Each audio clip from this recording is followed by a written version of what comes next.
The story of the Indian Parliament begins long before India's independence. Under British rule, the seeds of a legislative system were sown. The British East India Company, despite its commercial focus, needed some form of governance structure. This led to the establishment of early legislative councils.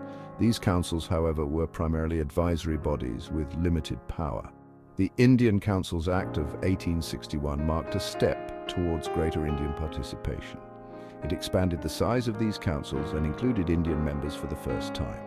While these councils still lacked real authority, they provided a platform for Indians to voice their opinions. They became training grounds for future leaders who would later shape India's destiny. These early councils were far from democratic. They were dominated by British officials and nominated Indian representatives. However, they represented the first steps towards a more representative system. They set the stage for the gradual evolution of legislative bodies in India. These councils, though limited in scope, played a crucial role in acclimating Indians to the processes of debate, legislation, and governance. They provided a glimpse into the workings of a legislative framework and ignited aspirations for self-rule. The journey towards an independent parliament had begun.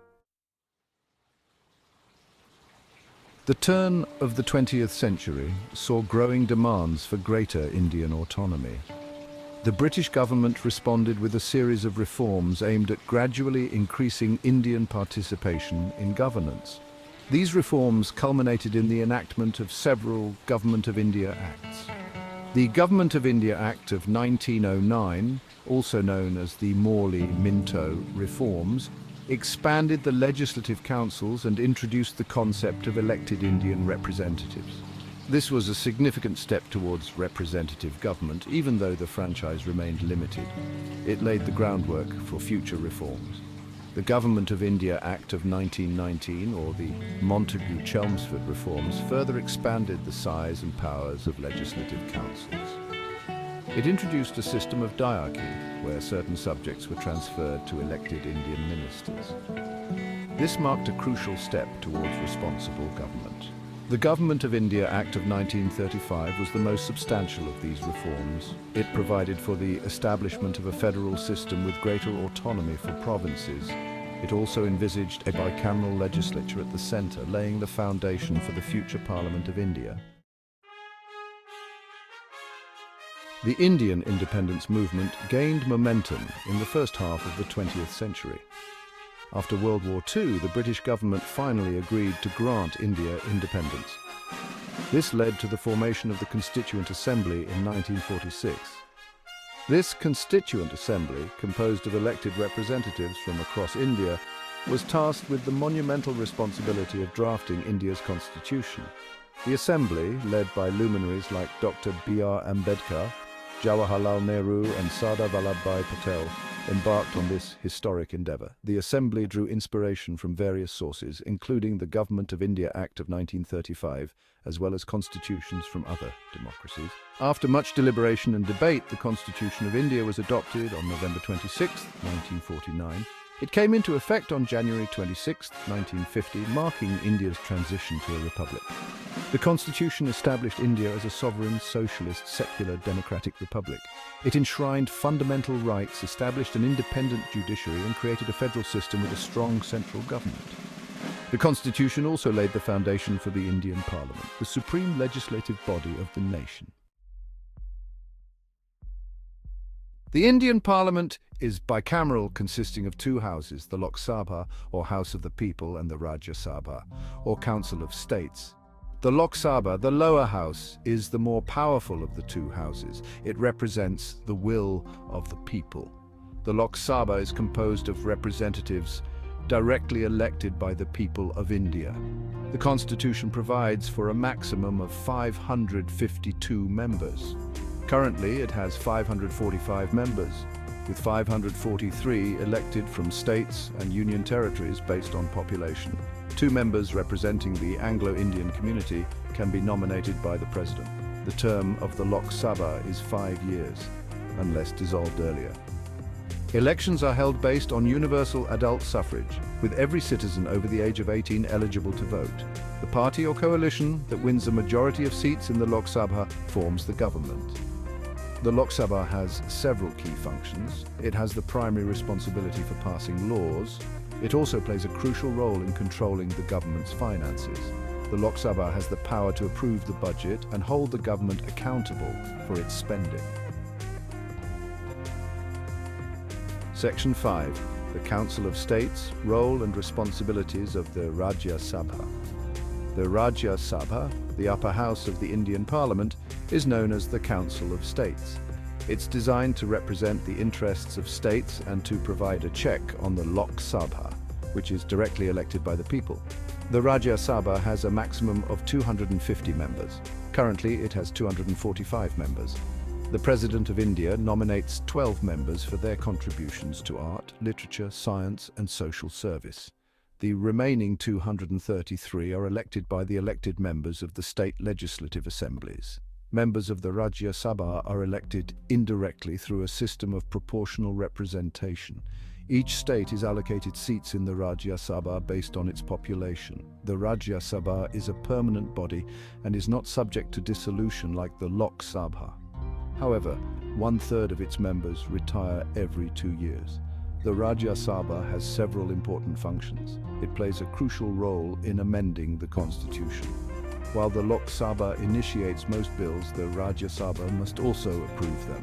It can also introduce bills, except for money bills, which originate in the Lok Sabha. The Rajya Sabha also plays a vital role in scrutinizing and revising legislation. Section 6. Lawmaking in action, how bills become acts in the Indian Parliament. The primary function of the Indian Parliament is to make laws for the country. The process of lawmaking begins with the introduction of a bill in either House of Parliament. A bill is a draft of a proposed law. Once a bill is introduced, it goes through several stages of scrutiny and debate. It is first discussed in the House where it was introduced. If the bill is passed by that House, it is then sent to the other House for consideration. The other House may pass the bill, reject it, or suggest amendments. If a bill is passed by both Houses in the same form, it is then sent to the President of India for assent.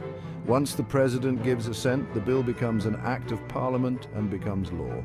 If the President sends the bill back with suggested amendments, both Houses must reconsider the bill. The process of lawmaking in India is designed to be thorough and deliberative. It involves multiple stages of scrutiny, debate, and voting. This ensures that laws are carefully considered and reflect the will of the people. This process also ensures that the interests of both Houses of Parliament are taken into account. Section 7. Committees, the engine room of parliamentary business. While the plenary sessions of the Lok Sabha and Rajya Sabha are the most visible aspects of Parliament, much of the important work of scrutinizing legislation and overseeing government functioning is carried out by parliamentary committees. These committees act as the engine room of parliamentary business. Parliamentary committees are of different types.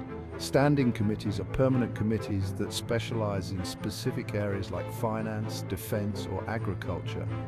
Select committees are formed for a specific purpose and cease to exist once their task is complete. Joint committees comprise members from both houses and are formed to address issues of common concern. Committees play a vital role in the legislative process. They examine bills in detail, hear expert testimony, and suggest amendments. They also play a crucial role in holding the government accountable by scrutinizing its policies and expenditures. Committees provide a forum for in-depth discussion and consensus building. The committee system allows for greater expertise and specialization in dealing with complex issues. It also enables members of Parliament to play a more active role in the legislative process. The recommendations of committees carry significant weight and often influence the final shape of legislation. Section 8. Sessions and Procedures, the rhythm of parliamentary work. The Indian Parliament functions through a well-defined system of sessions and procedures. The Constitution mandates that there should not be a gap of more than 6 months between 2 sessions of Parliament. As a result, the Parliament meets for 3 sessions in a year. The budget session, typically commencing in February, is the longest and arguably the most important. The Finance Minister presents the Union budget during this session, outlining the government's revenue and expenditure plans for the upcoming financial year. The session also witnesses extensive debate on the budget and other economic policies. The monsoon session, generally held between July and September, is another significant session. It is during this session that the government introduces a substantial portion of its legislative agenda. The session also provides an opportunity to discuss and debate crucial issues facing the country. The winter session, usually held in November and December, is the shortest of the three sessions. While it may not be as lengthy as the budget or monsoon sessions, it still provides a platform for important legislative and policy discussions. Section 9. The soul of Indian democracy. Parliament's role in governance. The Indian Parliament stands as the supreme legislative body of the nation, embodying the principles of representative democracy upon which India is founded. It serves as the vital link between the people and the government, ensuring that the government remains accountable to the people it governs. One of the most critical functions of the Parliament is to hold the government accountable for its actions. Through parliamentary questions, debates and motions of no confidence, members of Parliament can scrutinise the government's policies, demand explanations for its decisions, and hold it responsible for its actions. Beyond its legislative and accountability functions, the Indian Parliament plays a crucial role in shaping public opinion and fostering national integration. The debates and discussions that take place within the hallowed halls of Parliament often reflect the diverse views and aspirations of the Indian people. The Parliament serves as a platform for raising awareness about critical issues, promoting national dialogue, and shaping a shared understanding of the challenges and opportunities facing the nation. In a country as vast and diverse as India, the Parliament plays an indispensable role in fostering national unity and a sense of shared destiny. Section 10. A legacy of representation. The enduring significance of the Indian Parliament. The Indian Parliament stands as a testament to India's enduring commitment to democracy.